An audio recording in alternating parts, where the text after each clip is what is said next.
was a bit fortunate than some others, and you know, lads are knocking on my door saying, "Gaffer, I've got no money for nappies for the kids and that." And I'm like, wow, you know, when I'm lending money out my own pocket, and look, it's one of them things that should never ever happen in football. And I hope it never happens again, because Bury obviously, I know they've just got the ground back now, but Bury FC are no longer existing.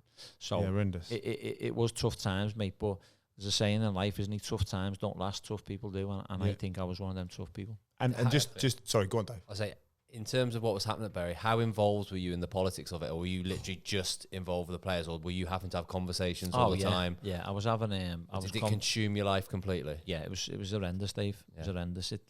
The discussions and that what were going on was just total. You know, I don't like to give anyone any sort of,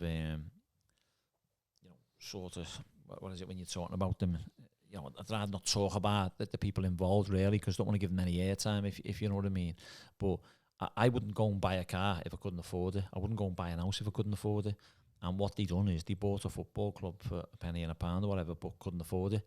And it was horrendous. The talks that were going on and people lying to you on a daily basis was horrendous. And I've always chose that I'll never lie to any of my players or any of my staff, because I haven't got a good memory, so I'd fail at it and I'd get caught out.